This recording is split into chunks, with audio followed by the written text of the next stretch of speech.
विवाह के 2 वर्ष हुए थे जब सुहानी गर्भवती होने पर अपने घर पंजाब जा रही थी।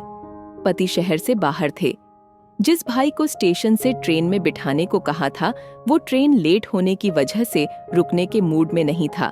इसीलिए सामान सहित प्लेटफॉर्म पर बनी बेंच पर बिठाकर चला गया। गाड़ी को 5वें प्लेटफॉर्म पर आना था। गर्भवती सुहानी को 7वां माह चल रहा था। सामान अधिक होने से एक कुल्ली से बात कर ली। बेहद दुबला पतला बुजुर्ग, पेट पालने की विवशता उसकी आंखों में थी, एक याचना के साथ सामान उठाने को आतुर। सुहानी ने उसे 15 रुपए में तय कर लिया और टेक लगाकर बैठ गई। तकरीबन 1.5 घंटे बाद गाड़ी आने की घोषणा हुई, लेकिन वो बुजुर्ग कुली कहीं नहीं दिखा। कोई दूसरा कुली भी खाली नजर नहीं आ रहा था। ट्रेन छूटने पर वापस घर जाना भी संभव नहीं था। रात के 12:30 बज चुके थे। सुहानी का मन घबराने लगा। तभी वो बुजुर्ग दूर से भागकर आता हुआ दिखाई दिया। बोला, चिंता न करो बिटिया, हम चढ़ा देंगे गाड़ी में। भागने से उसकी सांस फूल रही थी। उसने लपक कर सामान उठाया और आने का इशारा किया। सीढ़ी चढ़कर पुल से पार जाना था, क्योंकि अचानक ट्रेन ने प्लेटफॉर्म चेंज करा था, जो अब 9 नंबर पर आ रही थी। वो सांस फूलने से धीरे धीरे चल रहा था और सुहानी भी तेज चलने हालत में न थी। गाड़ी ने सीटी दे दी। भागकर अपना स्लीपर कोच का डब्बा ढूंढा।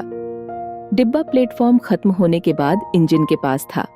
वहां प्लेटफॉर्म की लाइट भी नहीं थी और वहां से चढ़ना भी बहुत मुश्किल था। सुहानी पलटकर उसे आते हुए देख ट्रेन में चढ़ गई। तुरंत ट्रेन रेंगने लगी। कुल्ली अभी दौड़ ही रहा था। हिम्मत करके उसने एक एक सामान रेलगाड़ी के पायदान के पास रख दिया। अब आगे बिल्कुल अंधेरा था। जब तक सुहानी ने हड़बड़ाए कांपते हाथों से 10 का और 5 का नोट निकाला, तब तक कुल्ली की हथेली दूर हो चुकी थी। उसकी दौड़ने की रफ्तार तेज हुई, मगर साथ ही ट्रेन की रफ्तार भी। वो बेबसी से उसकी दूर होती खाली हथेली देखती रही और फिर उसका हाथ जोड़ना नमस्ते और आशीर्वाद की मुद्रा में उसकी गरीबी, उसका पेट, उसकी मेहनत, उसका सहयोग सब एक साथ सुहानी की आंखों में कौंध गए।